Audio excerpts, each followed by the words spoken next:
Hey guys, what's up? Welcome back to Beer Geek Nation. I'm your host Chris. Thank you so much for joining me once again for another beer review. And today, guys, we are looking at a collaboration beer. This one is between Lost Abbey and New Belgium. This is their Mo Betta Bretta, coming in at 6.5%, basically a Belgian-style blonde ale fermented 100% with Brett yeast. This beer was originally brewed by Peter and Tomme Arthur back in 2004 at a pizza port, and they decided to brew it again, so they got together. Lost Abbey brewed a version, and New Belgium brewed a version, and the New Belgium version is called Brett beer. It comes in at 7.5%, and I will be reviewing that as well. I got to give a big thanks to Doug for sending this bottle my way. He said it was really solid stuff and wanted to see me review it. So with that said, guys, let's get this one into a glass so you guys know how it smells, tastes, and give you the verdict on the Mo Betta Bretta. All right, guys, so the appearance on the Mo Betta Bretta, well, it lives up to that classic Belgian blonde style. Hazy as all hell, I would expect from the wild yeast strain. Beautiful light orange, verging on a golden yellow. There was a nice 3 to 4 fingers of a white, pillowy, fluffy, cloudy type of head on there, dissipating pretty quickly. But again, with that wild yeast, I would expect that. A good amount of lacing on there, touch of alcohol legs, just a really, really classic looking wild ale. All right, guys, the aroma on the Mo Betta Bretta.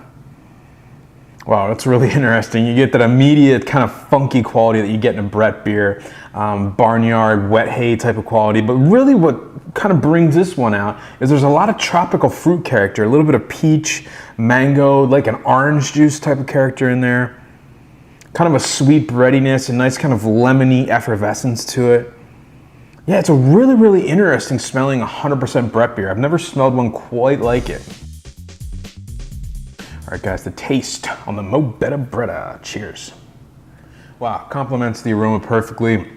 Right at the front of the tongue, there's a big kind of effervescent pop. Lots of carbonation in this one. Opens up the taste buds. You get a nice bitterness out of there, nice kind of hop bitterness, a lemony, orangey type of character right at the front of the tongue. Middle of the mouth, big breadiness in this one, a nice kind of sweet biscuity flavor. Getting more of that funkiness in the middle of the mouth.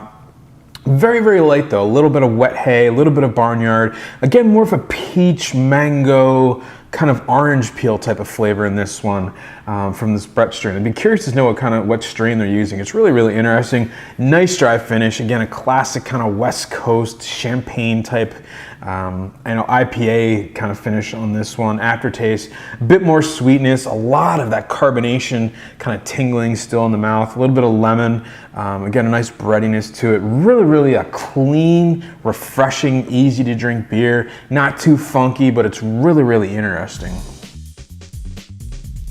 All right, guys, so the final verdict on the Mo Betta Bretta from Lost Abbey in New Belgium, 6.5% alcohol by volume, very limited availability, so get it if you can.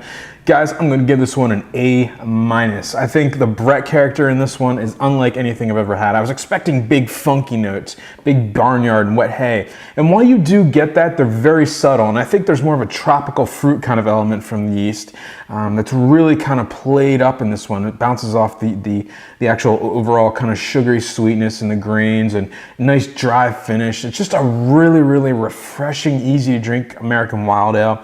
No sourness to it, a slight funkiness, that big tropical fruits really makes it an easy to drink beer. And you're gonna wanna try to pick yourself up 2 bottles of this because I think in a couple years from now, this is gonna be a completely different animal. And also try to get the New Belgium one. It's called Brett beer to do a comparison side by side. So with that said, gonna get an A- from me. And remember folks, life is too short. Drink amazing beers. Cheers.